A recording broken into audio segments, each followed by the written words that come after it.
Bien, en este video vamos a hablar sobre las porciones óseas de la cabeza. Vamos a ver que la cabeza es la porción más superior de lo que sería el esqueleto y está sostenida por la columna vertebral, específicamente por la primera vértebra cervical, a la cual denominan atlas. Vamos a ver que tiene dos porciones, una concerniente a la cara y otra al cráneo. El cráneo sirve como almacén para lo que sería el encéfalo, y la cara forma cavidades para los principales órganos de los sentidos, como sería la visión, el olfato, entre otros, ¿no? Concerniente a lo que sería el cráneo, vamos a ver que está conformado por lo que sería 8 huesos, de los cuales 4 van a llegar a ser pares y 4 van a ser impares. Hablando de los impares, vamos a tener al hueso frontal, vamos a tener en este caso al hueso etmoides, al hueso esfenoides y al hueso occipital. Para los pares vamos a ver al hueso temporal y al hueso parietal. Esos vendrían a ser los pares y con esos vendrían a ser los 8 huesos. Van a existir otros huesos que se denominan huesos suturales o wormianos, ¿no? Que son huesillos numerarios en la cabeza. Bien, ahora vamos a hablar sobre el hueso frontal. Al hueso frontal también se le conoce como el hueso coronal. Está ubicado en la porción anterior de lo que sería todo el cráneo y la porción superior a la cara.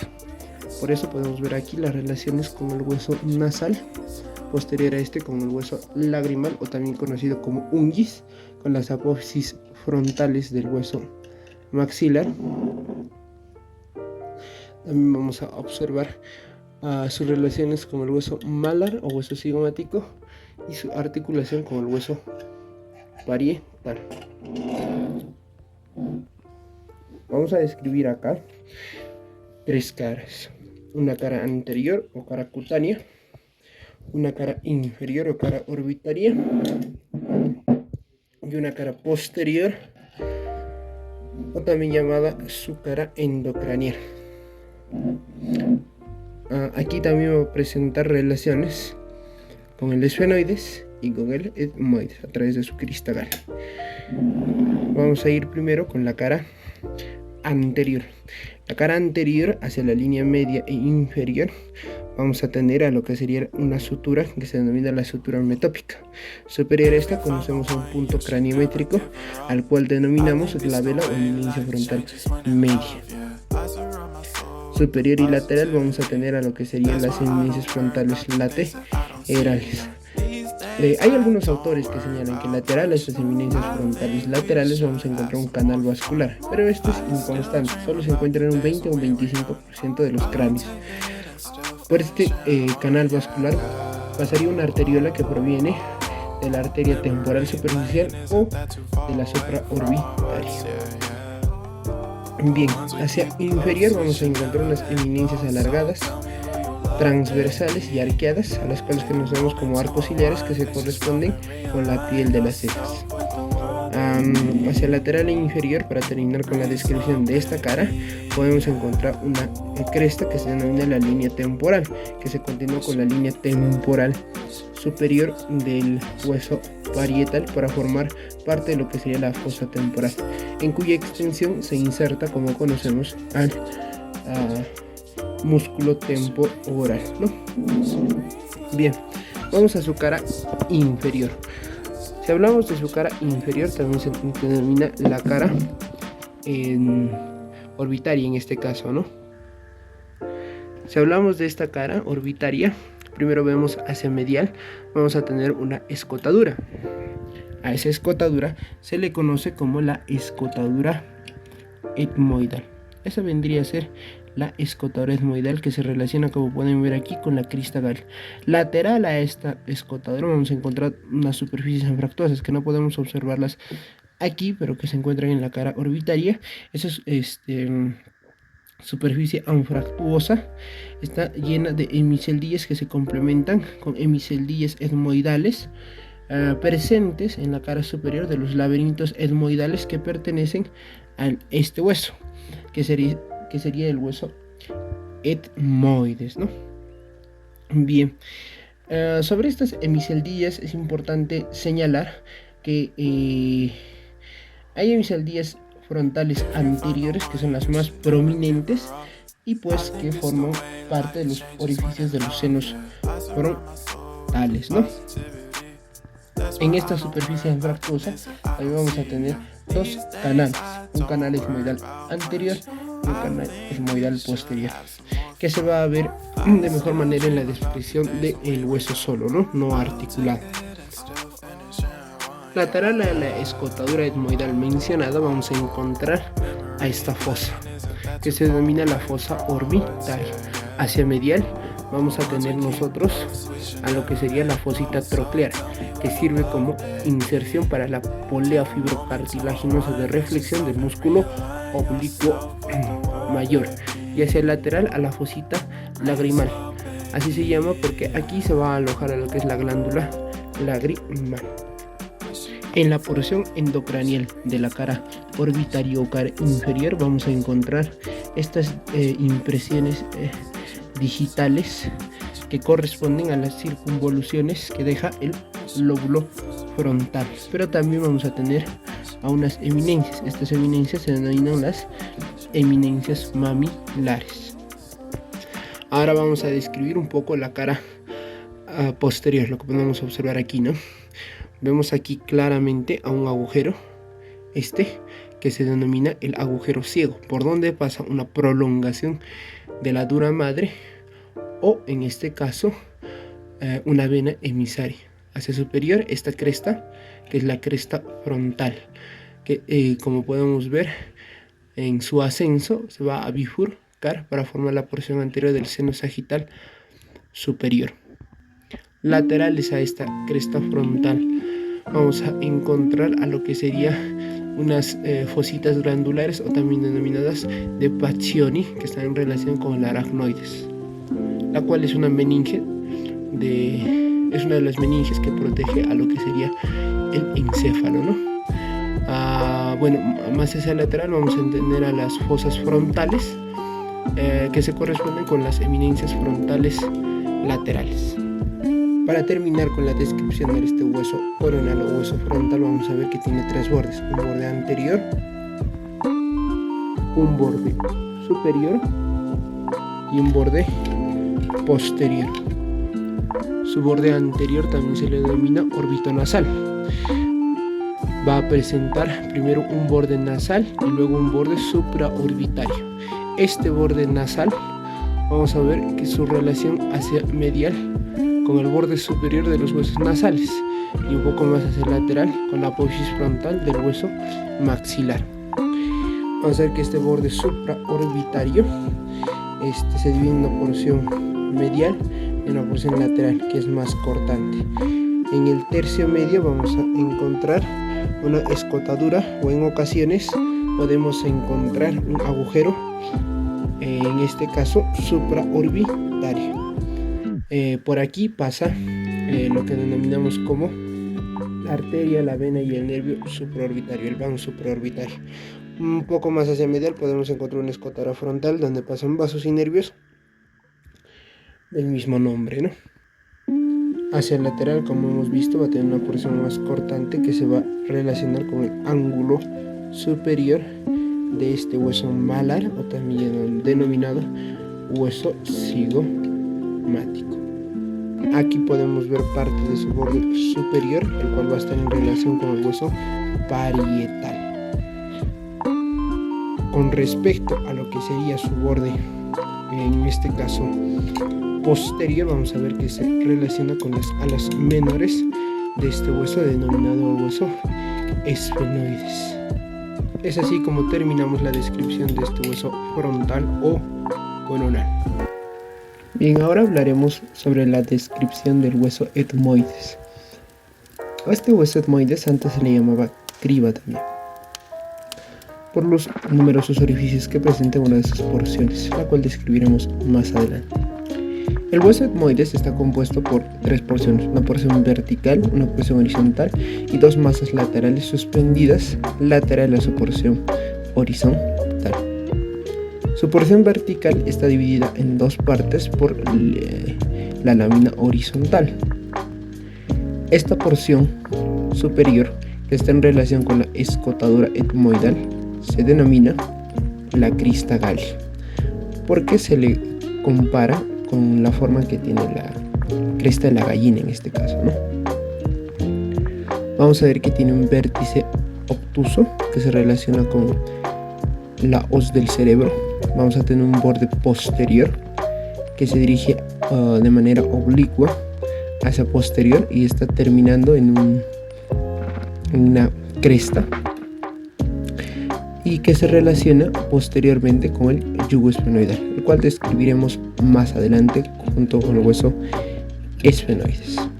Tiene un borde anterior, el cual posee un par de crestas que se denominan las alas de la crista galli, que encierran en forma de canal al agujero ciego, y su base se relaciona con la lámina horizontal. Ahora hablaremos de la lámina perpendicular. Estoy señalando aquí una porción de la lámina perpendicular. Esta lámina perpendicular tiene una forma de pentágono. Su borde anterior se va a relacionar con lo que sería la arista que separa las dos caras posteriores de la espina nasal, ¿no?, que se implanta en el borde nasal del hueso frontal. Su borde anterior inferior se relaciona con el cartílago del tabique nasal. Su borde posterior se relaciona con la cresta esfenoidal que se ubica en la cara anterior del cuerpo del hueso esfenoides, y su borde posterior inferior se relaciona con el vómer.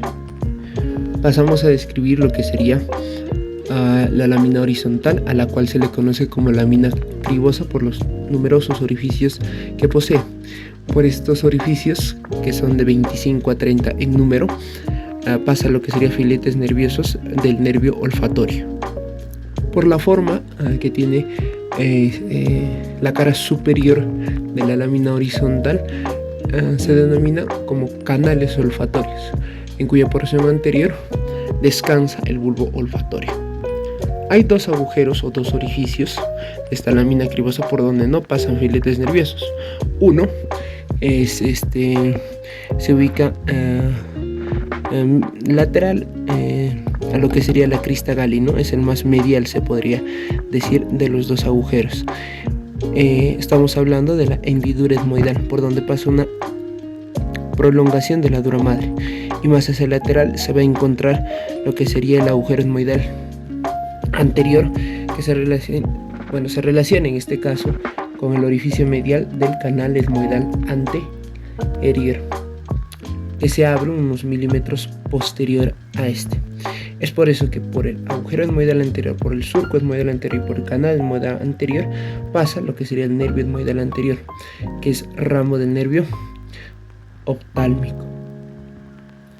Si pasamos a describir lo que serían las masas laterales, que no podemos observar de manera precisa aquí por la presencia pues del hueso frontal, también del hueso esfenoides, pero es importante reconocer que estas masas laterales, que se conocen como laberintos etmoidales, tienen 6 caras. ¿Por qué? Porque tienen una forma de un cubo en este caso.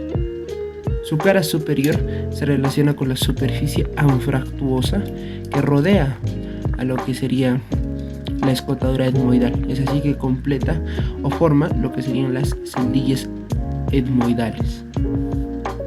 Su cara lateral la podemos ver a nivel de la órbita. Aquí en la cavidad orbitaria, la cara lateral de los laberintos etmoidales presenta una lámina, se podría decir, plana y lisa, que se denomina lámina orbitaria del hueso etmoides.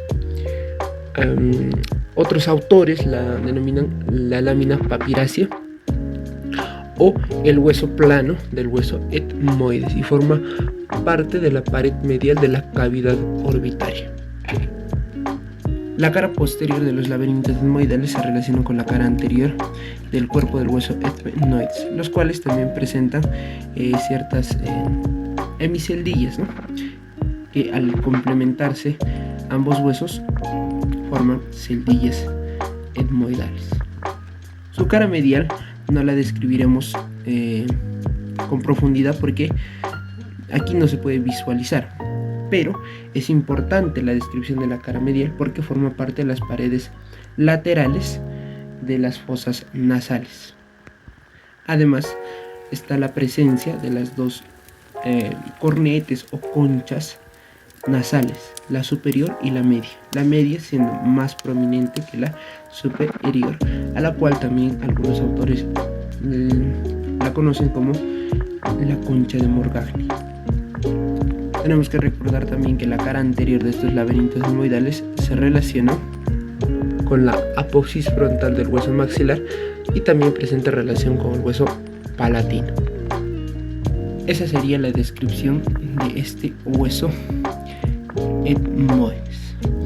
Importante porque participa en la constitución tanto de las cavidades orbitarias como de las fosas nasales. Bien, ahora vamos a pasar a describir al hueso esfenoides.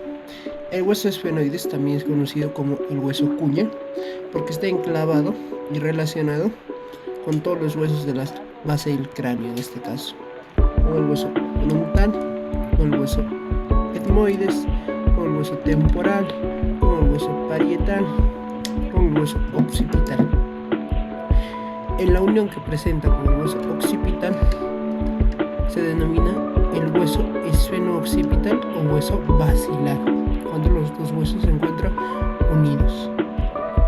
Este hueso esfenoides va a presentar 6 prolongaciones que les describiremos a continuación.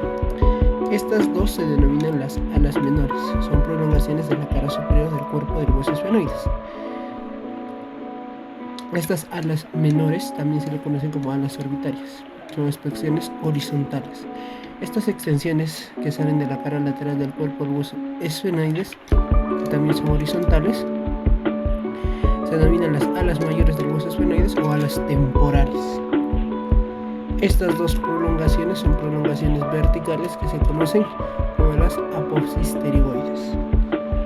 Si suprimimos las prolongaciones mencionadas con anterioridad, podemos ver que existe un cuerpo del hueso esfenoides que tiene forma de cubo, con 6 caras. Procederemos primero a describir su cara superior. La cara superior hacia anterior presenta una superficie cuadrilátera y lisa, que se denomina yugo esfenoidal. En el borde anterior del yugo esfenoidal hay un saliente anguloso, que se relaciona con el borde posterior de la crista galli y hacia el lateral con el borde posterior de la lámina cribosa. A este borde saliente y anguloso se le denomina como la crista cribosa antiguamente y actualmente como el proceso etmoidal del hueso esfenoides. El límite posterior del yugo esfenoidal es una cresta de concavidad hacia anterior que se denomina limbo esfenoidal. Posterior al limbo esfenoidal vamos a tener este surco prequiasmático. Lateral a este surco prequiasmático podemos encontrar los canales ópticos. Bueno, como ya hemos mencionado, lateral a este surco prequiasmático existen los canales ópticos por donde pasa el nervio óptico. Posterior al surco prequiasmático encontramos este tubérculo, que es el tubérculo de la silla, que es el límite anterior de la fosa hipofisiaria o pituitaria, porque almacena a la glándula hipófisis o la glándula pituitaria, ¿no? Posterior a este tubérculo encontramos un surco, que es el surco intercavernoso, por donde pasa el seno venoso intercavernoso. Posterior a este surco intercavernoso presenta una cresta sinostósica, que es vestigio de la unión de los dos huesos que forman al cuerpo del hueso esfenoides, el basipresfenoides y el basiposesfenoides. Lateral a esta cresta sinostósica hay unas salientes que se denominan la apófisis clinoides media. Posterior a la fosa hipofisiaria encontramos al dorso de la silla, que se relaciona con el clivus del hueso occipital. Este dorso de la silla tiene un borde superior que forma el reborde posterior de la fosa hipofisiaria. y hacia el lateral presenta unas salientes que se denominan las apófisis crinoides posteriores. El borde lateral del dorso de la silla presenta dos escotaduras, una superior y otra inferior. Por la superior pasa el nervio motor ocular común, o también conocido actualmente como el oculomotor, y por el borde y por la escotadura, en este caso inferior, pasa el seno petroso inferior. En la cara inferior del hueso esfenoides, bueno, aquí lo vamos a visualizar con dificultad porque es un hueso articulado, ¿no? Pero en la cara inferior vamos a observar lo que vendría a ser la línea media, una cresta, que es la cresta, bueno, en este caso esfenoidal inferior, o la cresta inferior del hueso esfenoides, que hacia anterior se continúa con la cresta esfenoidal de la cara anterior del hueso esfenoides para formar una saliente en forma de espolón, al cual se denomina el pico o rostrum del esfenoides. Bien, esta cresta esfenoidal inferior se relaciona con las alas que forma este hueso, que es el hueso Bommer, en su borde superior. Como es una articulación, se podría decir, incompleta, forma lo que podemos ver aquí: el agujero esfenobomeriano medio. Este es el agujero esfenobomeriano medio. Como ya sabemos, se forma en relación con la cresta esfenoidal inferior y con las alas del borde superior del hueso Bommer. Esta cara inferior hacia el lateral, junto con la raíz medial de la apófisis pterigoides, y también con la, bueno, en este caso no se puede visualizar, pero junto con lo que sería la apófisis esfenoidal del hueso palatino, forma el conducto pterigopalatino. Por ese conducto pterigopalatino pasa la arteria y el nervio pterigopalatino al nervio pterigopalatino, antes conocido como el nervio faríngeo de Bock. Continuando con la descripción del hueso esfenoides, vamos a ver aquí.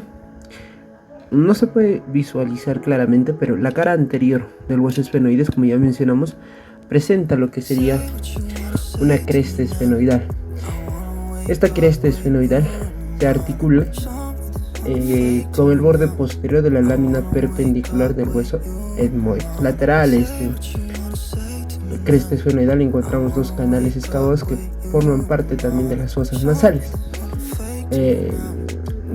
Aquí también va a presentar los orificios de entrada a lo que sería el seno esfenoidal. Y hacia el lateral va a tener superficies anfractuosas que se relacionan y que presentan además hemiceldillas esfenoidales que se relacionan con las hemiceldillas etmoidales presentes en los ya mencionados laberintos etmoidales en su cara posterior. Sobre la cara posterior podemos ver que se relaciona en este caso con lo que sería el hueso occipital. En la cara lateral podemos ver hacia superior y anterior unas prolongaciones que son las alas menores del hueso esfenoides, alas orbitarias, y algo curioso es que algunos libros como Testud le denominan las apófisis de Ingráceas. Luego tenemos otras prolongaciones hacia posterior e inferior, que son las alas mayores o las alas temporales del hueso esfenoides. Entre la raíz, en este caso podemos visualizar acá, entre la raíz inferior de las apófisis de Ingráceas y el borde anterior de las temporales del hueso esfenoides, vamos a encontrar o va a formar lo que sería la extremidad medial de la fisura orbitaria superior. Esta sería la fisura orbitaria superior. Desde la cavidad orbitaria también podemos ver a la fisura orbitaria superior y al canal óptico. Bueno, aquí también es importante mencionar que en la extremidad medial vamos a encontrar un surco que está presente aquí. Este surco es el surco del anillo tendinoso común de los músculos extraoculares, ¿no? El surco del anillo del zinc se le dice.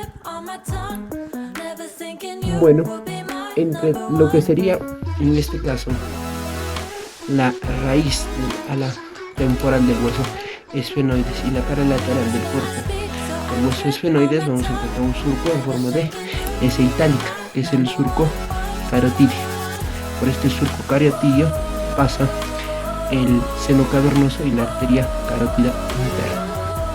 Cabe resaltar también aquí que en las extremidades anteriores de este surco y también el tubérculo pituitario, el tubérculo de la silla, encontramos a las apófisis glenoides medias, ya mencionadas con anterioridad. Bien, aquí tenemos lo que serían las alas menores del hueso esfenoides, a las cuales ya mencionamos que se les dice las apófisis de ingracias. Bien, estas alas menores presentan una cara superior y una cara inferior. La cara superior, como podemos ver, es plana y lisa. La cara inferior forma la porción más posterior de la pared superior de la cavidad orbitaria. Vamos a ver que tiene un borde anterior que se relaciona con el borde posterior del hueso frontal y un borde posterior que presenta unas salientes, a las cuales ya mencionamos y que se denominan las apófisis clinoides anteriores. Estas apófisis clinoides anteriores forman parte de los límites anteriores de la fosa hipofisiario-pituitaria y también presta inserción a una porción del tentorio o tienda del cerebelo. Vamos a ver que también tiene una base hacia medial y un vértice hacia lateral, que termina en una punta aguda y que se denomina su apófisis sifoides.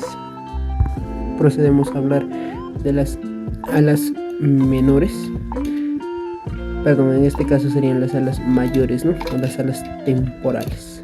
Bien, sobre estas alas mayores o temporales, cerca de su borde medial, vamos a ver lo que serían unos agujeros. Primero vamos a tener en este caso, unos 3 o 4 milímetros posterior y lateral a lo que es la extremidad medial de la fisura orbitaria superior a este agujero, que es el agujero redondo. Por este agujero redondo pasa el nervio maxilar y en ocasiones una vena emisaria. 1 centímetro posterior y lateral al agujero redondo, el agujero oval. Por el agujero oval pasa en este caso la vena del foramen oval, una rama accesoria de la arteria meningia media, a la cual también denominan la arteria pteriomeningia, y el nervio mandibular. Luego, unos 2 milímetros posterior y lateral al agujero oval, encontramos este agujero, que es el agujero espinoso. Por el agujero espinoso pasa, en este caso, la arteria meningia media, la vena meningia media y el ramo meningio del nervio mandibular. Existen otros 2 orificios en esta superficie muy constantes. El primero es el agujero venoso o también denominado de Mesal, por donde pasan venas emisarias. El segundo es el agujero petroso o el orificio superior del conducto denominado de Arnold, por donde pasa un ramo comunicante del plexo timpánico con el nervio petroso inferior.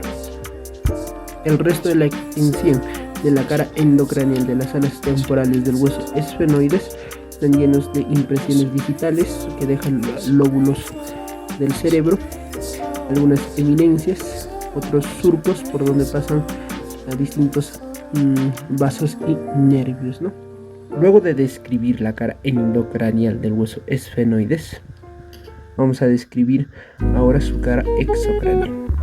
Aquí podemos observar la cara exocranial. La cara exocranial está dividido por un borde denominado en este caso el borde cigomático, en una cara temporocigomática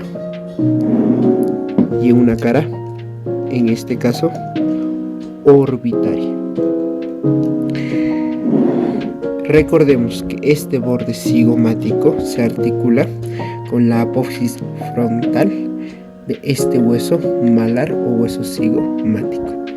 Si hablamos sobre la cara orbitaria, vamos a ver que tiene forma triangular de base anterolateral y vértice posteromedial. El borde superior, como pueden observar aquí, va a formar el labio inferior de la fisura orbitaria superior y su borde inferior constituye el labio superior de esta fisura orbitaria inferior. Recordemos que esta cara orbitaria, como podemos observar, va a formar parte de la pared externa o lateral de la cavidad orbitaria. Procederemos a describir esta cara, que es la cara temporocigomática. Esta cara temporocigomática está dividido en dos porciones, una porción superior, que es la porción temporal, y una porción inferior, que es la porción cigomática. Ambas porciones se encuentran divididas por esta cresta que podemos visualizar aquí. Esta cresta se denomina cresta infratemporal. La porción superior o la porción temporal forma parte de la fosa temporal y presta inserción a los fascículos del músculo temporal. Su porción, en este caso cigomática o inferior, que es más horizontal en este caso, presta inserción a lo que vendría a ser el fascículo superior del músculo pterigoidolateral. Como podemos observar aquí, esta cresta temporal en su porción anterior e inferior presenta un tubérculo, el tubérculo esfenoidal, que presta inserción también al músculo temporal como al músculo pterigoidolateral. No se olviden de este tubérculo, que es el tubérculo esfenoidal. Es así como hemos descrito las dos porciones de la cara temporocigomática, su porción superior y su porción inferior, que vendría a ser un poco más horizontal en este caso, ¿no? Un poquito más horizontal. Los bordes del ala mayor o el ala temporal del hueso esfenoides. Vamos a ver que tiene un borde medial y procede a tener un borde lateral. Primero vamos a describir al borde medial a través de tres segmentos: un segmento anterior, un segmento medio, un segmento posterior. Todos corresponden al borde medial. El borde medial en su segmento anterior ya lo hemos descrito antes. ¿Por qué? Porque está constituido por el borde superior de la cara orbitaria de la porción exocranial de este hueso esfenoides, ¿no? Cuando hemos hablado en la cavidad orbitaria de su cara exocranial. Podemos ver y repetir que forma el labio inferior de esta fisura orbitaria superior. ¿Qué tienen que saber de esta fisura orbitaria superior? Las estructuras que pasan. En el caso de la fisura orbitaria superior, pasa lo que vendría a ser los ramos terminales del nervio oftálmico, que vendría a ser el nervio lagrimal, el frontal y el nasociliar. También pasan los nervios, en este caso oculomotor, abducen y troclear, junto con la vena oftálmica superior y la raíz simpática del ganglio ciliar. No olvidar esas estructuras que pasan por este orificio, ¿no? Que es la fisura orbitaria superior. Algo curioso de mencionar y que se puede ver es que en este segmento anterior y en el labio inferior de la fisura orbitaria superior podemos ver una saliente que separa la porción lateral, que es un poco más estrecha, de la porción medial. Como podemos ver, esta saliente. El borde medial en su segmento medio, en este caso, está en relación con la cara lateral del cuerpo del hueso esfenoides y constituye la raíz del ala temporal del hueso esfenoides. Recordemos en este caso que el ala mayor del hueso esfenoides solo posee una raíz, mientras el ala menor posee dos raíces, una superior y otra inferior. Bien, ahora pasemos al segmento posterior. El segmento posterior del borde medial, junto con el borde anterior de la porción petrosa o el peñasco del hueso temporal, forman o delimitan este agujero. Todo esto es el agujero o rasgado, ¿no? En este caso es el agujero rasgado.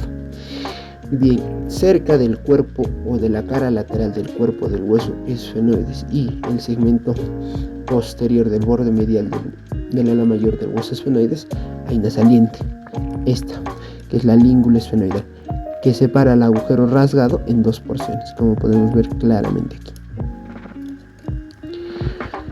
que posteriormente procederemos a describir. Ahora pasamos a describir el borde lateral. Hablando del borde lateral, está en relación con la porción escamosa del hueso temporal, como podemos ver aquí, la porción escamosa del hueso temporal.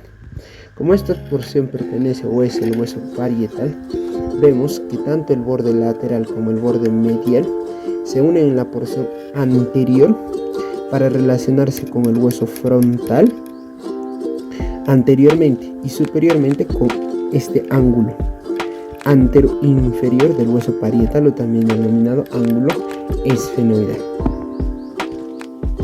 Bueno, aquí observamos parte del exocráneo. Esto porque la literatura menciona que en la porción posterior, tanto en los dos bordes, el borde medial como el borde lateral de este hueso esfenoides, se unen a un ángulo que se forma entre la porción escamosa del hueso temporal y la porción petrosa del mismo hueso, ¿no? del hueso temporal. En ese ángulo donde se inserta la unión del borde lateral con el borde medial encontramos una saliente, esta saliente que podemos observar aquí. Aquí también podemos observar a esta saliente con mayor precisión, ¿no? A esta saliente se le denomina la espina del hueso esfenoides, importante para la inserción de algunas fascias que se describirán más adelante. Para culminar con la descripción del hueso esfenoides, procederemos a describir a la apófisis pterigoides. Recordemos que la disposición en la cual estás observando estas apófisis pterigoides para mayor entendimiento es el exocráneo. Por lo tanto, es importante reconocer la siguiente disposición: superior, inferior, anterior y posterior. De la misma manera lo haremos en el exocráneo. Bueno, la disposición es la siguiente: esta sería inferior, esta sería superior, anterior y posterior, ¿no? Esto sería posterior. Bien, ahora sí comenzamos con la descripción. Estas dos se denominan apófisis pterigoides. Ambas apófisis pterigoides están implantadas, se podría decir, en la cara inferior del cuerpo del hueso esfenoides, pero recordemos que ambas apófisis pterigoides se encuentran formadas por dos raíces, una raíz medial y una raíz lateral, que al principio ambas raíces, primero la medial, es prolongación de la cara inferior del cuerpo del hueso esfenoides, mientras que la raíz lateral viene, como podemos observar aquí, de lo que serían las alas temporales o alas mayores del hueso esfenoides. Bien, entendido eso, vamos a ver. Bueno, por ser un hueso articulado no se puede ver bien el origen de ambas raíces, pero primero estas raíces se encuentran separadas, luego presentan una unión. Esa unión forma un conducto, el conducto pterigoideo, por donde pasan vasos y nervios del mismo nombre. En este caso, en la descripción del hueso solo, sí se podría observar al conducto pterigoideo, pero como está articulado es un poco difícil, ¿no?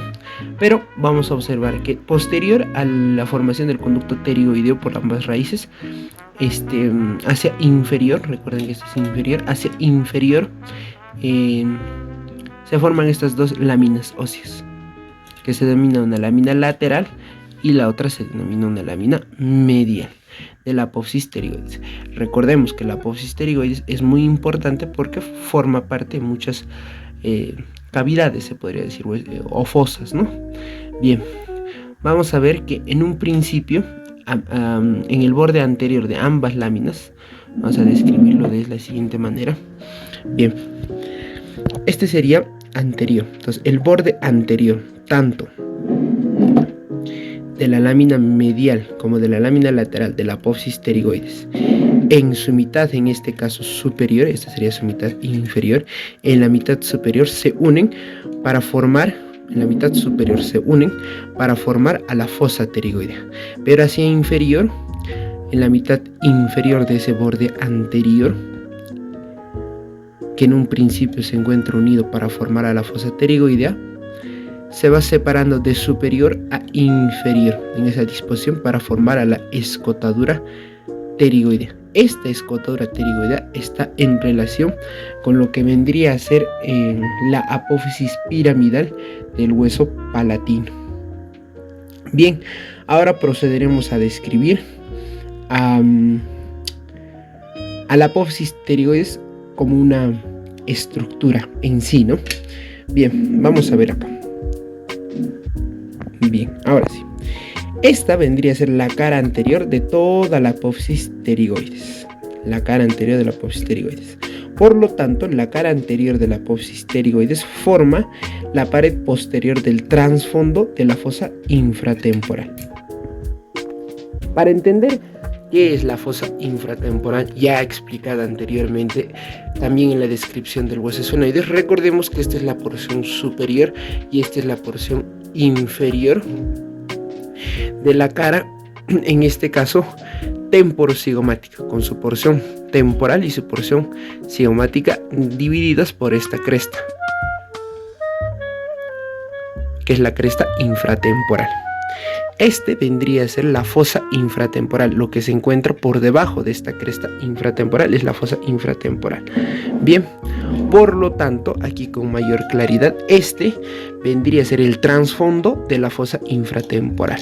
Bien, este vendría a ser el trasfondo de la fosa infratemporal. Es por eso que a nivel del exocráneo lo visualizamos así. Pared anterior de la apófisis pterigoides forma la pared posterior del trasfondo de la fosa infratemporal. Este es el trasfondo de la fosa infratemporal. Es fácil de entender cuando se describe de esa manera. Ahora, la cara lateral de la apófisis pterigoides, porque estamos hablando como la apófisis pterigoides como una estructura como tal, la cara lateral es en la que se va a venir a insertar los fascículos del músculo pterigoideo lateral.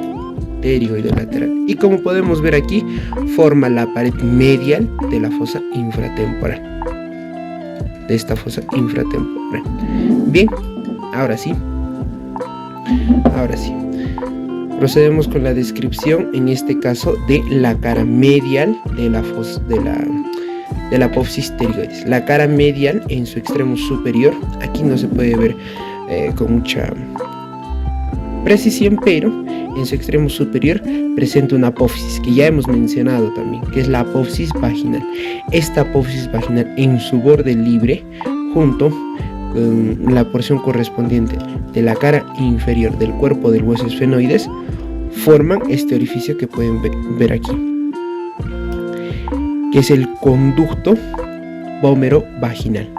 Recordemos a este orificio que ya hemos mencionado, el más medial, es el conducto esfenovomerano medio. Ya mencionamos cómo se forma. Este, hacia los costados, se forma entre el borde libre de la apófisis vaginal que se encuentra en el extremo superior de la cara medial de la apófisis pterigoides, con una porción correspondiente de la cara inferior del cuerpo del hueso esfenoides, forma un conducto. Este es el conducto vómero vaginal y este vendría a ser el conducto, este es el conducto vómero vaginal y este vendría a ser el conducto, en este caso, esfenovomerano medio. Es fácil reconocerlos, pero si entiendes su conformación, te recuerdas incluso hasta el nombre. ¿Bien? Entonces, recordemos, el más medial es el conducto esfenovomerano medio, y hacia los lados o hacia los costados son los vómero-vaginales que están conformados por las estructuras ya mencionadas. Bien, continuemos. Continuando con la descripción vamos a ver en este caso la cara posterior de las apófisis pterigoides. Sobre la cara posterior de las apófisis pterigoides, recordemos que en su mitad superior está formando la fosa pterigoidea. Superior y medialmente a la fosa pterigoidea, lo acercamos por aquí. Miren, superior y medialmente a esta fosa pterigoidea encontramos esto. ¿Qué es esta estructura? Esta estructura se denomina la fosa escafoidea. Del otro lado también se puede visualizar. Y está como la literatura la menciona, ¿no? Superior y medialmente a la fosa pterigoidea se encuentra la fosa escafoidea. Esta vendría a ser la fosa escafoidea, para que la puedan observar. Esa vendría a ser la fosa escafoidea. De ambos lados, la fosa escafoidea. Bien. En el borde posterior de la lámina, bueno, en este caso sería la lámina medial, esta es la lámina lateral. En el borde posterior de la lámina medial hacia superior encontramos, aquí lo pueden visualizar, este surco, ambos lados también, este surco y este surco se denomina el surco tubárico, que se relaciona obviamente con la trompa auditiva.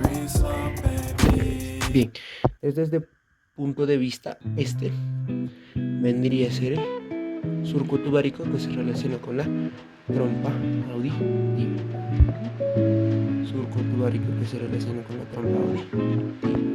Bien, continuemos con la descripción. Sobre lo que sería,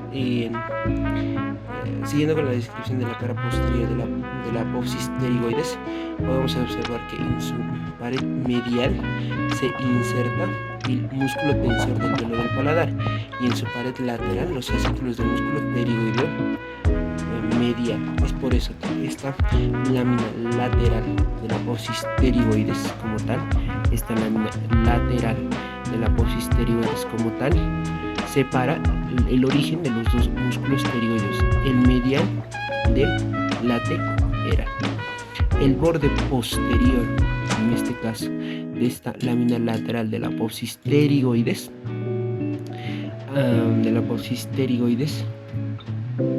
va a tener aquí una saliente, como pueden ver desde ese punto de perspectiva, va a tener una saliente. Esta saliente se denomina la apófisis pterigoespinosa, donde se inserta el ligamento que lleva el mismo nombre, pterigoespino. Es así como terminamos la larga descripción de este hueso esfenoides. Bien, ahora pasemos a describir al hueso temporal. Este hueso temporal se denomina así porque está ubicado en la región temporal. Vamos a ver que se ubica, su disposición en la porción inferior y lateral al cráneo, se relaciona superiormente con el hueso parietal, posteriormente en este caso con el hueso occipital y anteriormente con el hueso esfenoides. Bien, en este video solo vamos a describir estrictamente la anatomía de este hueso temporal, aunque muchos autores comienzan primero por describir su desarrollo embriológico. Bien, vamos a ver que tiene tres porciones anatómicamente. Una porción escamosa, que la podemos ver aquí, todo esto debería ser su porción escamosa. Una porción petrosa, esta es la cara la cara exocraneal de su porción petrosa. De igual manera en el endocráneo podemos ver de mejor manera la porción petrosa del hueso temporal y su porción mastoidea, que también vamos a describir más adelante. Vamos a comenzar con la descripción de la porción escamosa. La porción escamosa tiene dos caras, una exocraneal y una endocraneal. La cara exocraneal de la porción escamosa se encuentra dividida, porque todo esto vendría a ser la porción escamosa, pero se encuentra dividida por dos porciones, una superior y otra inferior, que la vamos a ver más en el exocráneo en su cara inferior, por esta apófisis que se denomina la apófisis cigomática. Primero, por eso vamos a comenzar describiendo a esta apófisis cigomática. Bueno, como podemos ver, la apófisis cigomática tiene dos porciones, una transversal y una anteroposterior. Para ver de manera más clara su segmento transversal, lo vamos a ver desde la cara inferior en el exocráneo. Bien, esta es la apófisis cigomática vista en la cara inferior en el exocráneo. Primero podemos observar este segmento transversal y este segmento anteroposterior.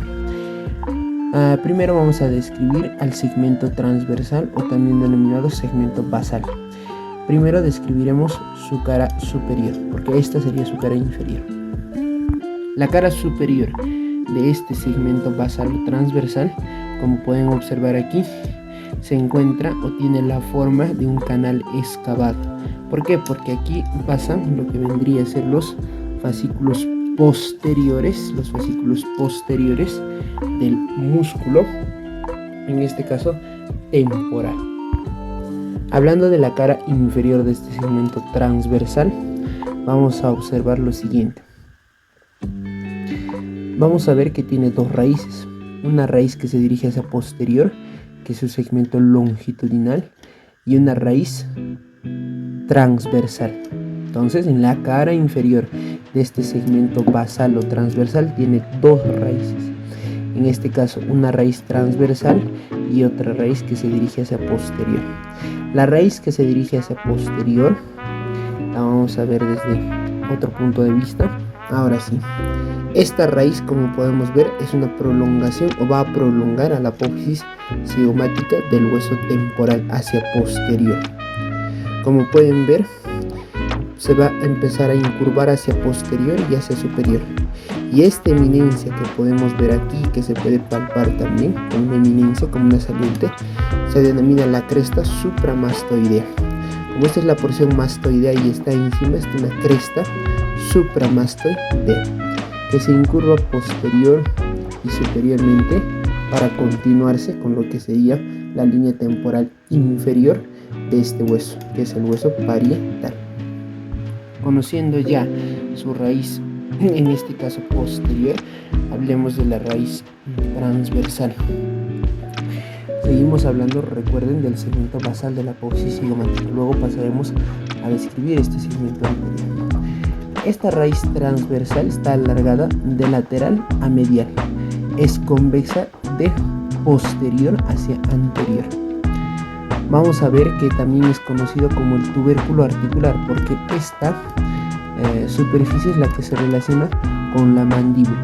Ahora, en la unión de su raíz longitudinal con la raíz transversa podemos ver una eminencia, a la cual denominamos el tubérculo, en este caso tubérculo cigomático anterior. ¿Y dónde se encuentra el tubérculo cigomático posterior? Bueno, esto vendría a ser el conducto auditivo externo. Delante al conducto auditivo externo encontramos al tubérculo cigomático posterior, y tanto en la unión de la raíz longitudinal con la raíz transversa encontramos al tubérculo cigomático anterior. Entonces ya conocen la disposición y ubicación de ambos tubérculos cigomáticos.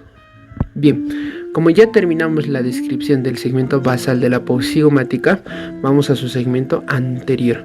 Este segmento anterior, que es como una raíz, tiene dos caras, una cara lateral y una cara medial. La cara lateral es convexa, mientras la cara medial es más cóncava. Tiene un borde superior y tiene un borde inferior. El borde superior, bueno, va a estar en relación con la fascia temporal, mientras que el borde inferior presta inserción al músculo macetero, y su extremo, se podría decir anterior, se relaciona con uno de los ángulos de este hueso, ¿no? Que en este caso sería el hueso malar o hueso cigomático. Bien, una vez que hemos terminado de describir a la apófisis cigomática, recuerden que su descripción es importante porque divide a la porción escamosa en una porción superior y una porción inferior. Pasamos ahora a describir a la porción superior o cara temporal.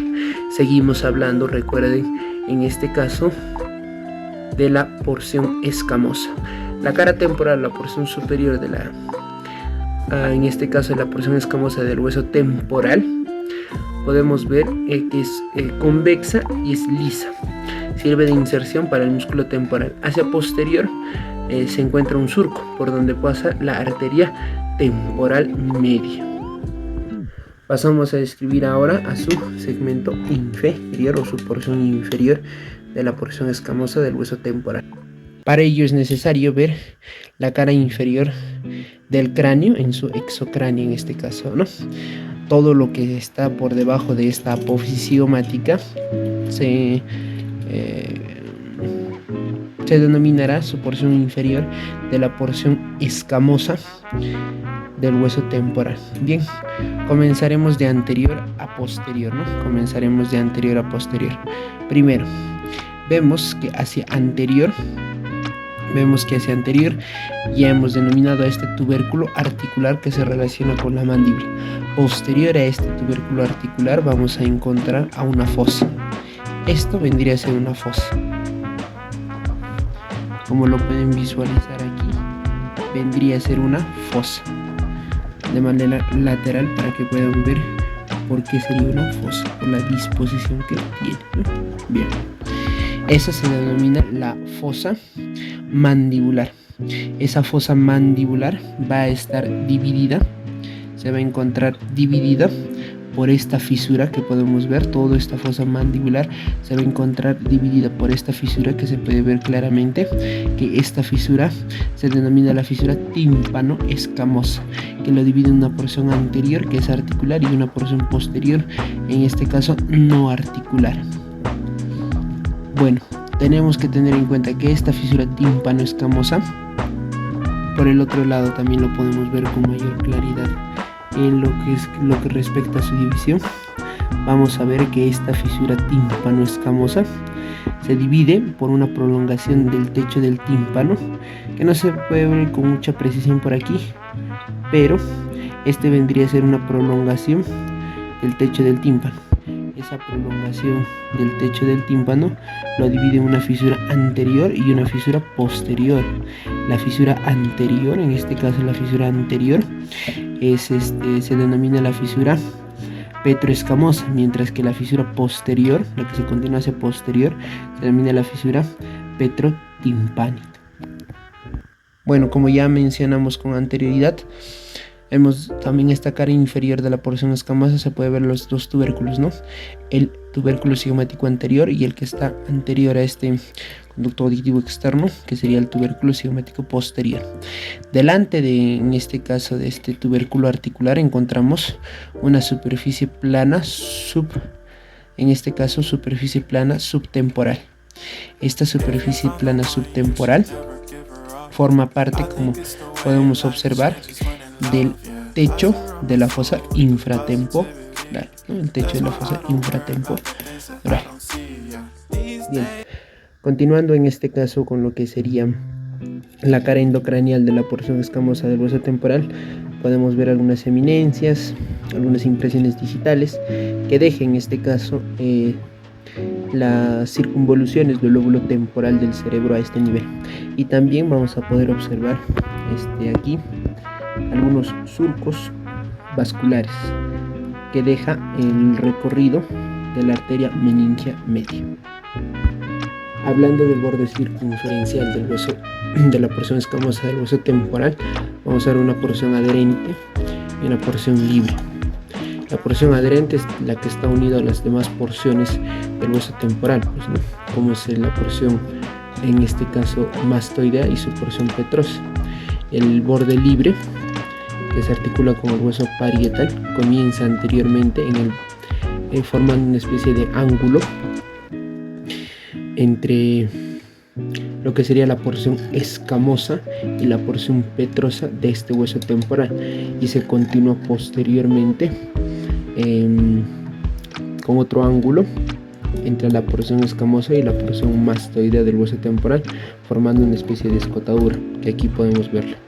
Esta es la escotadura parietal, donde se inserta el ángulo postero inferior de este hueso parietal. Recordar también que este borde o la porción libre del borde circunferencial de la porción escamosa del hueso temporal es la que representa los 2/3 de este borde circunferencial. Ahora hablaremos de su porción mastoidea del hueso temporal. La porción mastoidea del hueso temporal está ubicada en la porción posterior inferior del hueso temporal, detrás de este conducto auditivo externo, que ya lo mencionamos con anterioridad. Vamos a observar que tiene una cara exocranial, va a tener una cara endocranial y un borde circunferencial. Hablaremos primero de la cara exocranial. La cara exocranial vamos a dividirlos por cuartos. Los 3/4 postero inferiores de la cara exocranial de esta porción mastoidea, como pueden observar aquí, es rugosa. Presta inserción al vientre occipital del músculo occipito frontal y también al esternocleidomastoideo y al esplenio de la cabeza. Hay un borde anterior superior a esta superficie rugosa que podemos señalar aquí. Este borde anterior superior a la superficie rugosa se continúa con la línea nucal superior que se encuentra en el hueso occipital. Aquí podemos más o menos observar cómo este borde se continúa con la línea nucal superior de este hueso occipital. Luego vamos a ver que el cuarto anterior superior es una superficie más lisa, ¿no? Y acá podemos ver el conducto auditivo externo. De anterior a posterior en esta superficie lisa podemos describir lo siguiente. Posterior a este conducto auditivo externo, miren esta saliente, ¿no?, que es la espina suprameática. Posterior a esta espina suprameática podemos encontrar a esta zona cribosa, una superficie que tiene varios orificios, es la zona cribosa. Luego, en esta porción de la región mastoidea, en su cara exocranial hacia inferior, hay una prolongación. Esta se denomina la apófisis mastoides, una prolongación hacia inferior. En la cara lateral de esta apófisis mastoides, nosotros vamos a ver que se inserta el músculo esternocleidomastoideo, el esplenio, el longísimo de la cabeza y el músculo digástrico. Desde un punto de vista en el exocráneo, en la cara inferior medial a esta apófisis mastoides, vamos a encontrar una escotadura. Vamos a verlos de lateral a medial. Esta escotadura se denomina la escotora mastoidea. Importante porque es aquí donde se inserta lo que sería el vientre posterior del músculo digástrico. Medial a esta escotadura encontramos una eminencia, la eminencia yuxtamastoidea. Medial a esta eminencia yuxtamastoidea, un surco, que es el surco de la arteria occipital. Entonces es importante reconocer esas estructuras en la cara medial de la apófisis mastoides. La escotora mastoidea, la eminencia yuxtamedial y el surco para la arteria occipital. Hablando de la cara endocranial de la porción mastoidea del hueso temporal, vamos a ver que se continúa anteriormente en la base de esta porción petrosa del hueso temporal. Sobre su borde circunferencial de la porción mastoidea del hueso temporal se relaciona superiormente con el hueso parietal y posteriormente con el hueso occipital. Ahora procedemos a describir a la porción petrosa del hueso temporal. La porción petrosa, muchos autores señalan que lo correcto es denominarla la porción petrotimpánica. Tiene una forma de pirámide cuadrangular, por eso tiene cuatro caras. Una cara anterosuperior, una cara posterosuperior a nivel del exocráneo, una cara anteroinferior y una cara posteroinferior. Primero describiremos la cara anterosuperior. En la cara anterosuperior, en la unión de su tercio posterior con los 2/3 anteriores, se encuentra esta eminencia. Es la eminencia arcuata o la eminencia arqueal, que corresponde a una saliente formada por el conducto semicircular anterior. Eso lo van a ver cuando vean el tema de oído, ¿no? Bien, anterior a esta eminencia arcuata vamos a encontrar dos hiatos. El primero que vamos a observar aquí va a ser el hiato del conducto petroso mayor. Más hacia el lateral a este vamos a encontrar lo que sería, en este caso, el hiato del conducto petroso menor, que se continúa hacia posterior como dos surcos, como podemos ver aquí. El más medial es el surco del nervio petroso mayor, el más lateral el surco del nervio petroso menor. Anterior al hiato del conducto del nervio petroso mayor vamos a ver una depresión. Esta es la impresión trigeminal o la impresión de Gassel, porque aquí se encuentra el ganglio trigeminal. Posterior o en el borde posterior a esta impresión trigeminal a veces hay una saliente, en este caso sí se puede observar, que es el tubérculo retrogasseriano. Bien, lateral a esta eminencia arcuata o arqueada se encuentra la pared superior de la cavidad timpánica. Por lo tanto, este vendría a ser la superficie que corresponde al techo del tímpano en este caso. Ahora vamos a hablar de la cara postero superior. La cara postero superior, vamos a ver que en su parte media encuentras este orificio. Este es el orificio de entrada al conducto auditivo interno, o también llamado orificio auditivo interno. Milímetros superior y un poco posterior al orificio auditivo interno encontramos una depresión, que es la fosa subarcuata, en cuya profundidad vamos a encontrar, aquí lo vamos a poder visualizar, vamos a encontrar en la profundidad de esta fosa subarcuata el orificio anterior del conducto petromastoide. Bien, 1 centímetro posterior a este orificio auditivo interno vamos a encontrar esta fosa, que sería la fosa subunguial. Perdón, en este caso solamente unguial, fosa unguial. Superior y anterior a la fosa unguial encontramos esta particularidad que se ve claramente, ¿no? Ese vendría a ser la abertura externa del acueducto vestibular. Bien, vamos a describir ahora los bordes de la porción petrosa del hueso temporal.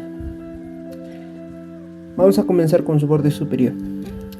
El borde superior, vamos a observar aquí lo siguiente.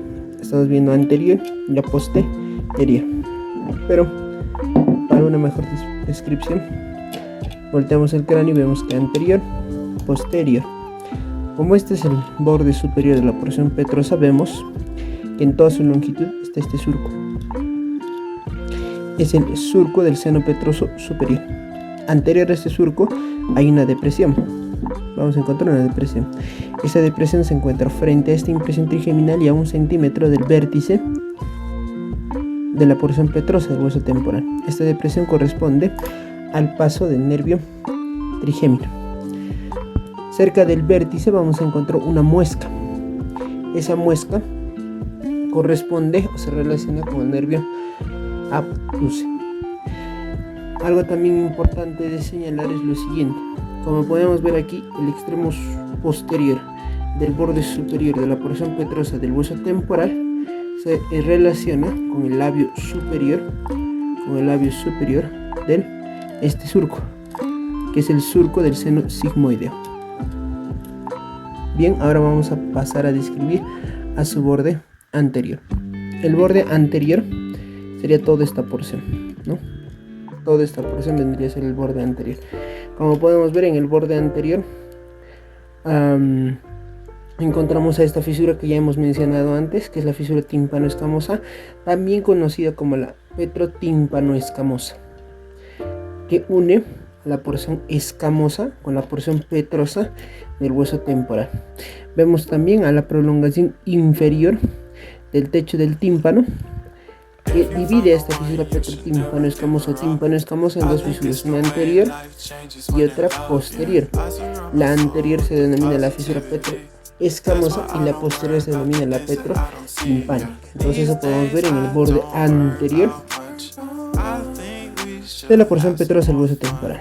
el borde posterior describe a la carie yugular, que ya hemos mencionado, que se ubica en la cara postero inferior de la porción petrosa del hueso temporal y que se relaciona con la apófisis yugular de este hueso occipital. Hacia anterior tienes al foramen yugular, que también ya hemos mencionado, pero acá lo detalla de manera más precisa.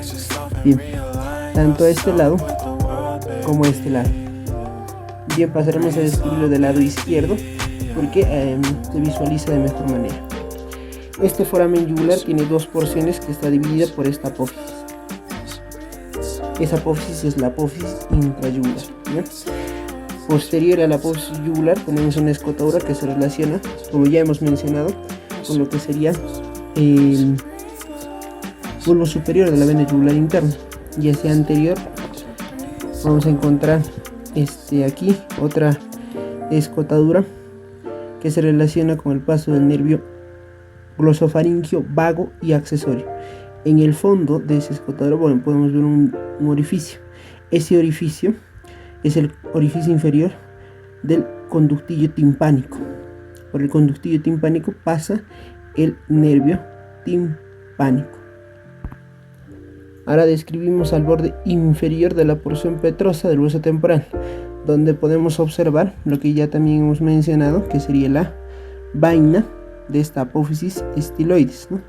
La vaina de esta apófisis estiloides, y también el borde inferior, en este caso el borde inferior de la apófisis tumbárica. Son las cosas más relevantes del borde inferior, que separa la cara postero inferior de la antero inferior. La descripción de los cuatro bordes de la porción petrosa del hueso temporal. Vamos a hablar ahora de la base. La base de la porción petrotimpánica o petrosa del hueso temporal se relaciona o se confunde posteriormente con la cara endocranial de la porción mastoidea del hueso temporal. Eso también ya lo hemos mencionado. Hacia el exocráneo podemos ver en la base de esa porción petrotimpánica del hueso temporal el orificio auditivo externo. Ya hemos mencionado también con anterioridad que forma parte ese orificio de entrada, conducto auditivo externo.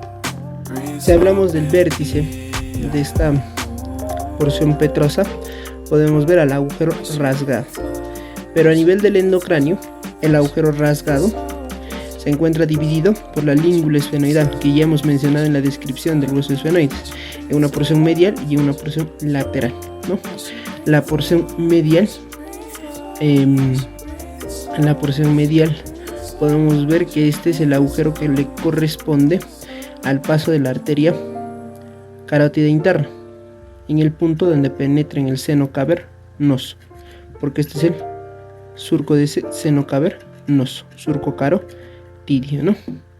Bien, hacia el lateral podemos observar otro orificio que está que en el cadáver fresco podemos visualizar lo que sería tejido adiposo, que es penetrado por el nervio petroso mayor y profundo.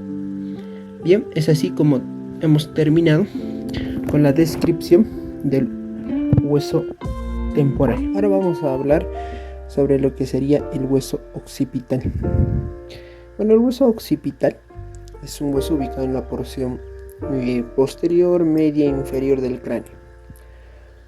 Vamos a poder observar que tiene o va a tener la forma de lo que sería un segmento de una esfera, y los bordes que posee el borde occipital tienen la forma de un rombo, ¿no? Bien, eso lo vamos a entender mejor cuando observemos lo que es su constitución. Vamos a ver que en la porción inferior del hueso occipital tenemos la presencia de lo que sería el agujero o foramen magno. Bien, este agujero o foramen magno sirve para el paso de ciertas estructuras importantes, como es la transición médulo-espinal o bulbo-medular, que pasa junto con lo que serían las meninges. También pasa la arteria vertebral, las arterias espinales posteriores, la arteria espinal anterior, También pasan los ramos espinales del nervio accesorio, el plexo simpático vertebral y por último la membrana tectórica. Esas 8 estructuras mencionadas son las que pasan por este agujero magno y es importante recordarlas. Bien, luego vamos a ver las 3 porciones que posee el hueso occipital. Vamos a ver a su porción anterior, que tiene la forma de un cuadrilátero. Esta va a tener a la que se denomina la porción basilar. Luego vamos a tener 2 porciones laterales. Por último, una porción posterior, a la que se conoce como la escama occipital. Vamos a hablar primero de esta porción anterior, que se denomina la porción basilar. Va a tener 2 caras, una cara exocranial, una cara endocranial y 4 bordes. Un borde anterior, 2 bordes laterales y un borde posterior. Bien, vamos a ver primero su cara exocranial. Bien, sobre la cara exocranial vamos a decir lo siguiente. En la unión de su tercio posterior con los 2 tercios anteriores encontramos una saliente, esta, como podemos ver aquí. Esta vendría a ser lo que sería el tubérculo faringio, así se denomina, el tubérculo faringio. Anterior a este tubérculo faringio encontramos una depresión que se denomina la fosita navicular, en cuya profundidad a veces se puede encontrar una fosa faringea. Recordemos que en este tubérculo faringio se vendría a insertar lo que sería el rafe faringio. A ambos lados de la línea media vamos a encontrar 2 crestas, una anterior, como la podemos ver aquí, y una posterior, como la podemos ver aquí. Esta es la posterior y esta vendría a ser la anterior. La cresta anterior se denomina, en este caso, la cresta sinostósica. Se denomina así porque se creía que resultaba de la unión de 2 puntos de osificación, uno anterior, que es el base óptico, y otro posterior, que es el base occipital. Y a la cresta posterior, en este caso esta cresta, a la cresta posterior se denomina la cresta muscular del hueso occipital, en este caso, ¿no? En esta cresta muscular del hueso occipital se viene a insertar lo que sería el músculo recto anterior de la cabeza. Y como tú puedes observar, entre estas 2 crestas encontramos un canal excavado, el cual se denomina en el cual se inserta, en ese canal excavado se inserta parte del recto anterior de la cabeza. En la porción anterior a la cresta sinostósica vamos a encontrar una superficie rugosa. En esta superficie rugosa se va a insertar el músculo largo de la cabeza. Bien, eso ha sido la superficie basilar del hueso occipital. Ahora vamos a ver su cara endocranial.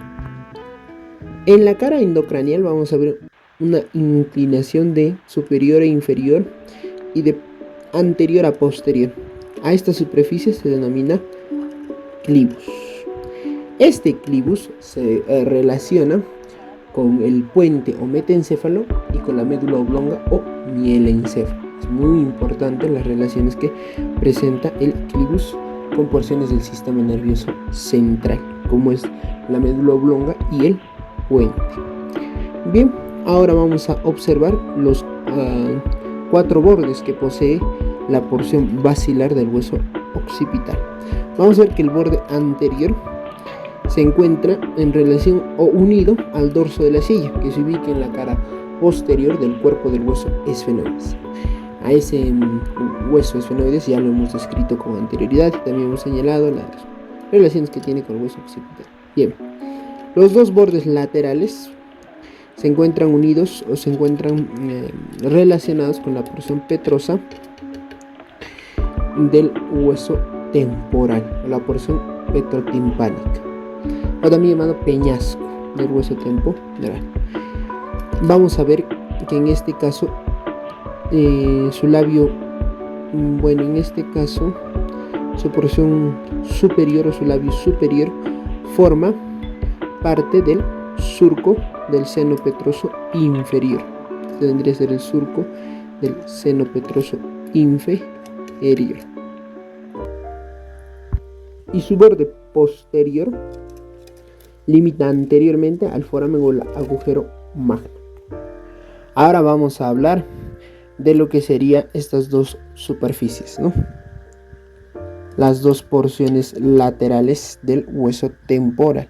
Las porciones laterales vamos a tener en su cara exocranial lo siguiente: una superficie convexa y lisa, a la cual se denomina cóndilo occipital. Ese cóndilo occipital está en relación con el atlas, o sea, articula con el atlas. Vamos a ver que en su porción, en la unión de su porción anterior y su porción posterior, encontramos una porción más estrecha, como podemos ver aquí. Es por eso que adquiere una forma un poco elíptica, ¿no? Un poco elíptica. Bien, anterior y un poco lateral a lo que sería el cóndilo occipital, vamos a observar a la fosita condilia anterior. Bien, anterior y un poco lateral vamos a observar a lo que ya mencionamos, ¿no? A la fosita condilia anterior. En la profundidad de esta fosita condilia anterior vamos a encontrar al orificio externo del conducto del nervio hipogloso, o también denominado el agujero condilio anterior. Posterior al cóndilo occipital vamos a encontrar a la fosa condilia, en la cual podemos encontrar al agujero condilio posterior, ¿no? El agujero que da paso en este caso al conducto condilio. Bien, y lateral al cóndilo occipital vamos a encontrar una superficie rugosa a ambos lados, donde se va a insertar lo que vendría a ser el recto lateral de la cabeza. En la porción endocranial, de las porciones laterales del hueso occipital vamos a encontrar a una eminencia, esta eminencia a ambos lados, que es el tubérculo yugular. Un poco superior y lateral a este tubérculo vamos a encontrar un surco por donde pasan los nervios glosofaringio, vago y accesorio para alcanzar al que ya mencionamos, el agujero yugular o foramen yugular también, ¿no? El agujero o foramen yugular. Inferior y posterior a este tubérculo yugular vamos a encontrar un orificio, que lo podemos ver un poco por aquí. Bien, a ese orificio que estamos señalando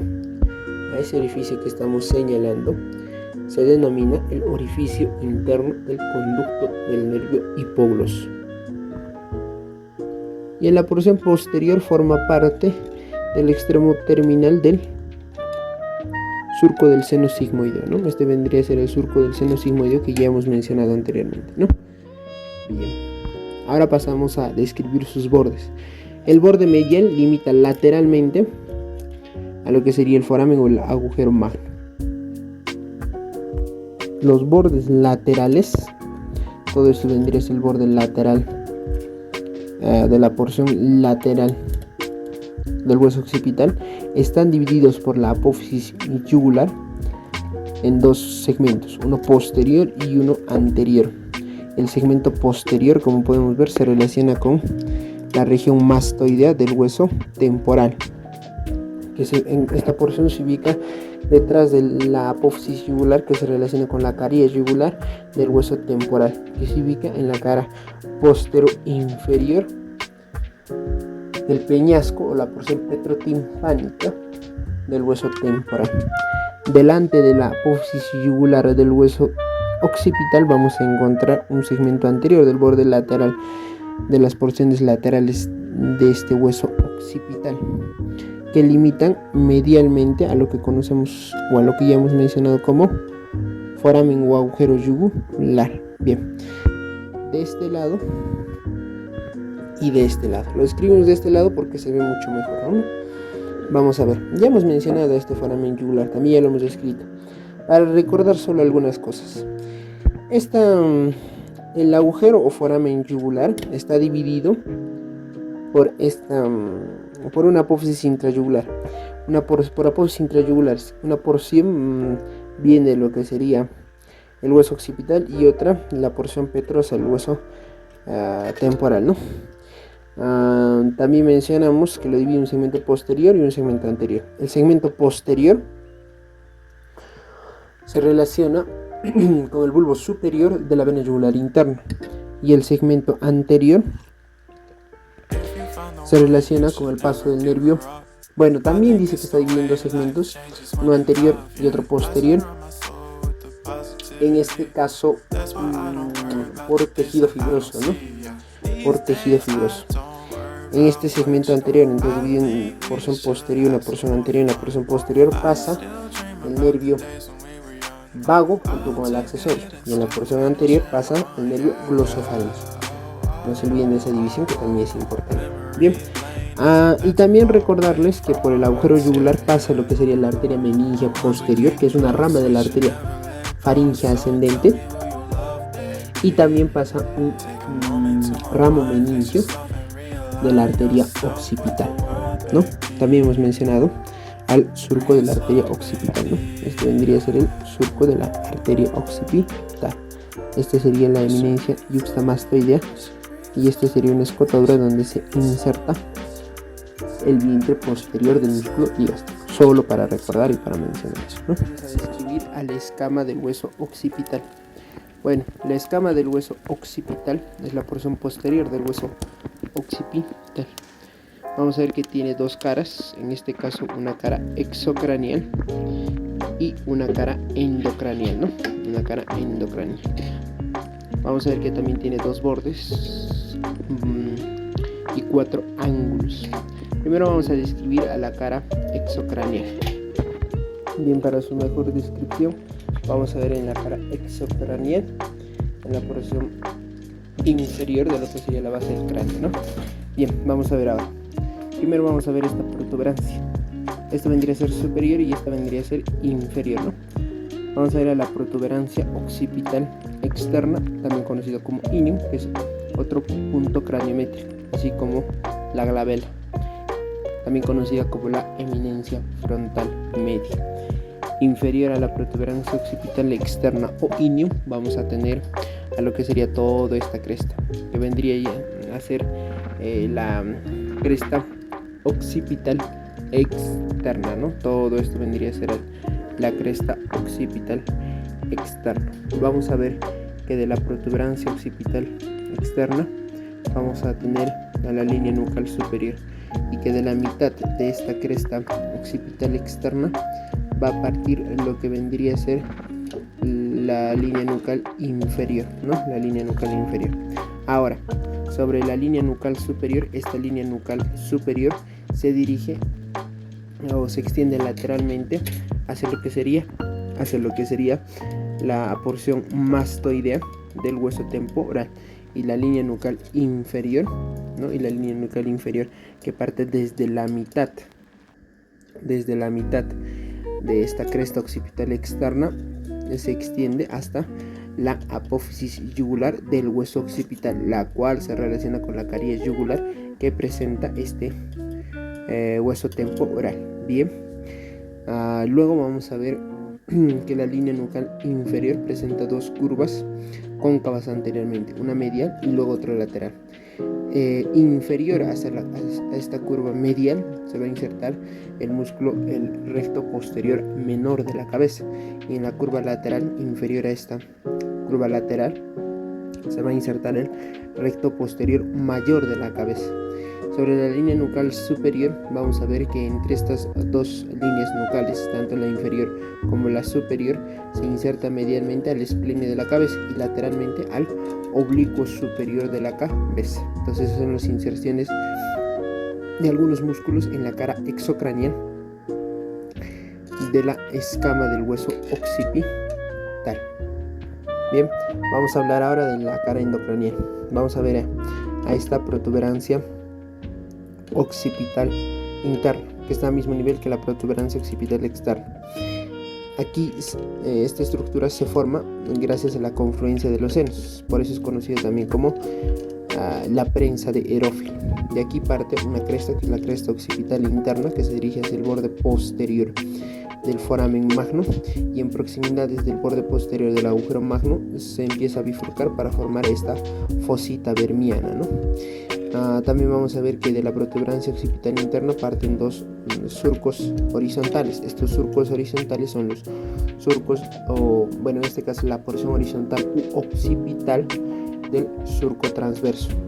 Y vamos a tener otro surco ascendente y vertical, que vendría a ser el surco del seno sagital superior, ¿no? Ya casi terminando, para formar la confluencia de los senos. Bien, todos estos surcos sinusales y la cresta occipital interna forman 4 cavidades, 4 fosas en la cara endocranial de la escama del hueso occipital, en este caso, ¿no? Bien, vamos a tener fosas cerebrales y fosas cerebelosas por las relaciones que tienen, ¿no?, con el cerebro y con el cerebelo. Vamos a ver ahora sobre lo concerniente a sus bordes. Bien, con respecto a sus bordes, el borde superior, como podemos ver aquí, se relaciona con los huesos parietales, ¿no? A este lado también con los huesos parietales a través de una sutura. A esta sutura que pueden observar aquí se denomina la sutura lamboidea. Y sobre lo concerniente a sus bordes inferiores, bueno, se van a empezar a relacionar con las porciones mastoideas del hueso temporal. Sobre sus ángulos, el ángulo superior se encuentra entre la unión de estos dos huesos parietales, ¿no?, de ambos lados. Los bordes laterales separan el borde superior de los bordes inferiores. Esos serían los ángulos laterales, y el ángulo inferior es la porción ancha que se ubica en este caso en el borde posterior del agujero magno o foramen magno. Es así como terminamos la descripción del hueso occipital. Bien, para culminar con lo que vendría a ser todos los huesos que conforman el cráneo, vamos a hablar del hueso parietal. Bien, acá no se puede ver con claridad a lo que sería el hueso parietal, por lo que sería que nos falta todo lo que sería la bóveda del cráneo, ¿no?, la calvaria, lo que le dicen. Pero vamos a tratar de describir lo que se ve y mencionar algunas importantes. En sí, el hueso parietal tiene una descripción más simple en comparación con todos los huesos mencionados con anterioridad. Bien, este hueso parietal está ubicado en la porción, como pueden ver, posterolateral del cráneo, detrás del hueso esfenoides, encima del hueso temporal, delante del hueso occipital. Se ubica a ambos lados de la línea media. Tiene una forma cuadrangular, tiene una cara exocranial, tiene una cara endocranial, tiene 4 bordes: posterior, anterior, superior, inferior. Tiene 4 ángulos: un posterior inferior, un anterior inferior, un posterior superior y un anterior superior. Bien, vamos a hablar de la cara exocranial primero. La cara exocranial no se puede visualizar muy bien aquí, pero va a presentar 2 líneas, una línea temporal inferior y una línea temporal superior. La importancia de estas líneas, que son fáciles también de visualizar, son las inserciones que presentan. En este caso, la línea temporal superior es donde se inserta la fase temporal, y la línea temporal inferior es donde se inserta el músculo temporal. La línea temporal superior forma parte de la conformación de lo que sería la fosa temporal, ¿no? Bien, también en la porción media vamos a ver una protuberancia, que es una eminencia, que es la protuberancia parietal. Importante aquí es que en el borde superior, cerca del borde superior, un poco anterior al borde posterior de este hueso parietal, se encuentra un agujero, que también es fácil de ver cuando el hueso esté completo, ¿no?, en la descripción del hueso solo también, ¿no?, y articulado también, que es el hueso parietal. Que es el agujero parietal, por donde pasa una vena emisaria. Bien, eso sería todo con respecto a su cara exocranial. Vamos a ver su cara endocranial. Con respecto a la cara endocranial, en la porción media se forma una depresión que vendría a ser la fosa parietal, que corresponde a lo que sería la protuberancia parietal también, ¿no? Bien, esta fosa parietal como pueden ver, está surcada o está recorrida por surcos vasculares, desde el borde inferior, que también se denomina borde escamoso, hasta el borde superior, en este caso, que se denomina también borde sagital.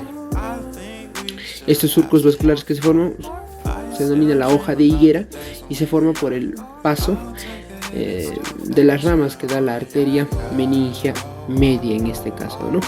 Vamos a ver también en el endocráneo a este nivel lo siguiente: este ángulo, que vendría a ser el ángulo antero inferior, o también llamado esfenoidal, ángulo esfenoidal del hueso parietal, presenta una cresta que vendría a ser la cresta silviana.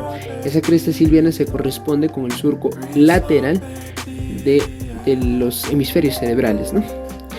En el endocráneo también vamos a ver que en el borde superior, no se visualiza aquí, cuando se une, ese borde superior también llamado borde sagital, cuando se une con el borde superior del hueso parietal del lado opuesto, forman lo que sería hacia el endocráneo el surco del seno sagital superior, que como ya vemos comienza aquí, ¿no? En la bifurcación de esta cresta frontal, ¿no? Eso también hemos podido visualizar.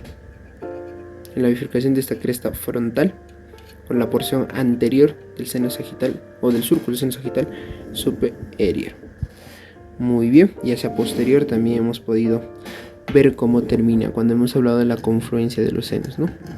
Ese surco vertical que parte de la protuberancia occipital, en este caso interna.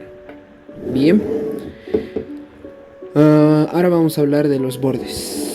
Pasamos a hablar de los bordes. Bien, con respecto a lo que sería el borde posterior, también llamado borde occipital, se denomina así porque se relaciona con el hueso occipital, pero a través de una sutura, que es la sutura lamboidea. El borde inferior se relaciona con el hueso temporal, en este caso, ¿no? O con la porción escamosa del hueso temporal. El borde anterior se relaciona con el hueso esfenoides, ¿no? Ese sería el borde anterior. El borde superior, que también es el borde sagital, es importante porque en el caso de este borde, que es el borde sagital, vamos a poder observar a la sutura sagital, ¿no? Que es cuando el borde superior o borde sagital se une con el borde superior del lado del hueso parietal del lado opuesto. Como ya conocemos la disposición del agujero parietal, vemos que en esta sutura sagital, en proximidades del agujero parietal, en toda su extensión, esta sutura sagital tiene una conformación dentada, pero en proximidades de este agujero parietal vamos a ver que es más rectilíneo, o la dentadura no es tan prominente. Es por eso que en este punto, bueno, a esta estructura más rectilínea, o a esta superficie más rectilínea de toda la estructura sagital, se le denomina ovelio. Bien, no se olvide, ovelio.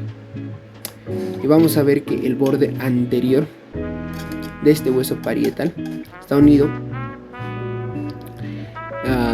al hueso esfenoidal, pero también tiene en relación con el hueso frontal y forma una sutura, o a través de una sutura, que es la sutura, en este caso coronal, o la sutura frontoparietal. Y del borde posterior está unida a través de la sutura lamboidea, como ya mencioné, pero también se le conoce como parieto occipital. Bien, ahora vamos a hablar de los ángulos. Aquí podemos ver dos ángulos, los cuales voy a mencionar. El ángulo, en este caso, postero inferior, y el ángulo antero inferior. El postero inferior es la unión del hueso el ángulo antero inferior también se le da el ángulo mastoideo. ¿Por qué? Porque se inserta en la escotadura parietal, que forma la unión de la porción escamosa de este hueso parietal con la porción mastoidea. Ya he descrito a esta escotadura parietal y cómo se forma en la descripción del borde circunferencial del hueso temporal. Entonces, en esta escotadura se forma pues lo que sería esta escotadura parietal, se forma la unión del hueso occipital con la porción mastoidea del hueso temporal y el hueso parietal. Esos tres huesos se unen, ¿no? Y forman un punto craniométrico, a la cual se denomina asterio. En el ángulo antero-inferior vamos a poder visualizar la unión del ala mayor del hueso esfenoides, el hueso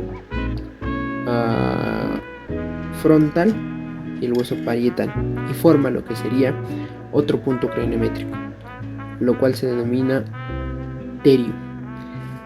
Bien, eso es con respecto a lo que se puede visualizar, ¿no? Para acotar, puedo mencionar que el ángulo antero superior, que también denominado frontal, es la unión de esa sutura coronal que une el hueso frontal con el hueso parietal, esa sutura coronal con la unión de la sutura sagital, ¿no? Que se forma en el borde superior o borde sagital de ambos huesos parietales. Entonces, en la unión de la sutura sagital con la sutura coronal se forma otro punto craniométrico que se denomina, en este caso, PREC. Así se denomina, PREC.